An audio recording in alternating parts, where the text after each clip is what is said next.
They gave me the worst room in the entire hotel. And what made it worse wasn't the room itself, but how natural it felt to them. Like there was never any other option worth considering. My mother didn't hesitate when she assigned it. "Carmen will take room 108, she said casually, already moving on to more important things, like making sure Lucia got the presidential suite with the ocean view. Room 108 was small, noisy, tucked next to the laundry, where machines ran all night. The kind of place you give someone who doesn't matter. I smiled, took the key, and thanked her, just like I always had, because that was the version of me they were comfortable with. The quiet one, the easy one, the one who never complained and never demanded more. They believed I accepted less because I deserved less. What they didn't know was that I had chosen to come back, and I had chosen to stay silent, not because I needed their approval, and not because I had nowhere else to go, but because I wanted to see if anything had changed. I wanted to know if, after all these years, they would still choose to put me exactly where they always had. And they did. Without hesitation. Without guilt. Without even realizing what they were revealing about themselves. Because this time, I wasn't just their daughter walking into another family reunion. I was the owner of the hotel they were staying in. The person who had the power to decide who got what, who stayed where, and who mattered.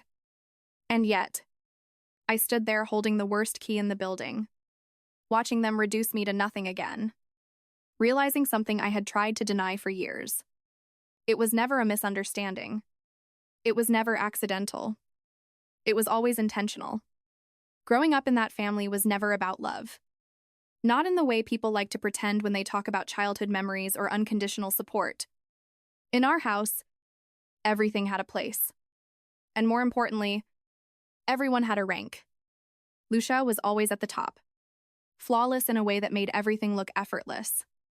The kind of daughter my parents could proudly present to the world without ever needing to explain anything. She knew how to speak, how to dress, how to exist in a way that aligned perfectly with what they valued. I didn't, and that difference defined everything. It wasn't that I lacked ability, or that I failed in ways they could point to. It was that I didn't fit into the version of success they had already decided was the only one that mattered. I chose a different path, one that didn't revolve around status, appearances, or validation. And for that, I became inconvenient. At first, I thought it was just preference, something small and manageable, the kind of imbalance families learn to ignore. But over time, I started to see the pattern more clearly. They weren't just favoring her. They were systematically reducing me.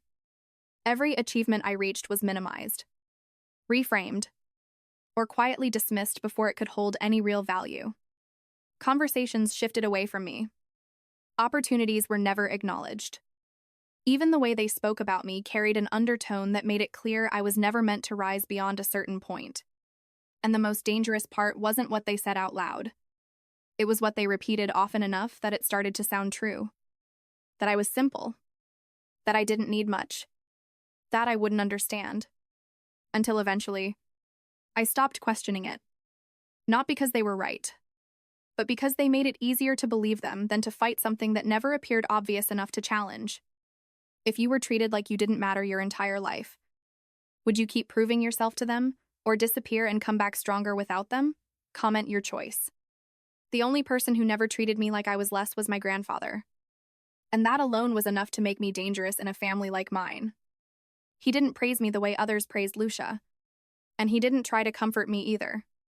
What he did was watch, carefully and quietly, the way I thought, the way I approached problems, the way I saw things that other people ignored. He would ask questions no one else asked me, not about what I achieved, but about how I made decisions, why I chose certain paths, what I understood about people. At the time, I didn't realize what he was doing. I thought he was just being kind in his own way, offering me a space where I didn't feel reduced or compared. But looking back, I understand that he wasn't protecting me. He was studying me, because he knew something the rest of them didn't. He knew that being underestimated isn't a weakness. It's leverage. When he died, my family focused on what they assumed they would inherit, already dividing things in conversations they thought I wasn't paying attention to. They spoke about properties, investments, assets, all in terms of control, ownership, and entitlement. No one questioned how those decisions would actually be made, because they believed the outcome was obvious. What they didn't know was that 6 months before his death, he had already made the decision that would change everything. He didn't distribute his legacy the way they expected. He didn't reward the ones who demanded it. Instead, he placed the hotel into a private structure that removed it entirely from their reach. And he named a single beneficiary. Not as a gesture of affection, but as a calculated choice. Because I was the only one who never tried to take anything from him. The only one who listened instead of positioning myself for advantage. The only one he believed would understand what power actually meant when no one else was watching. What my grandfather left me wasn't just the hotel. And it definitely wasn't just money. It was access to everything he had been quietly collecting over the years. Things he never showed anyone while he was alive. Letters. Records. Internal documents. Conversations that were never meant to be seen together in one place. At first, I didn't understand why he kept them. Then I started reading. And the more I read, the more the version of my family I had grown up believing began to fall apart. It wasn't just favoritism. It wasn't just personality differences or misunderstandings that had been left unresolved. It was deliberate. My mother had spent years shaping the narrative around me. Not publicly, but in private conversations with my grandfather, carefully positioning me as incapable, unstable, someone who needed to be managed rather than trusted. She wasn't protecting the family.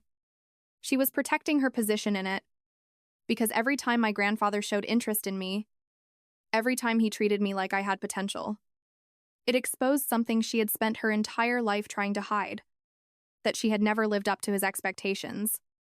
And instead of confronting that, she redirected it toward me.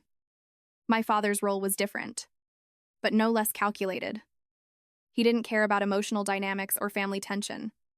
He cared about control, about assets, about leverage. The documents made it clear that he and Roberto had been working together long before my grandfather died, trying to pressure him into selling the hotel under terms that would have given them quiet ownership without public resistance. They undervalued it, manipulated projections, structured deals that looked legitimate on the surface but were designed to shift everything in their favor. And when my grandfather refused, they stepped back, acted like nothing had happened, and waited. What they didn't know was that he had already seen everything. And instead of confronting them directly, he made a decision that ensured they would never have the chance to try again.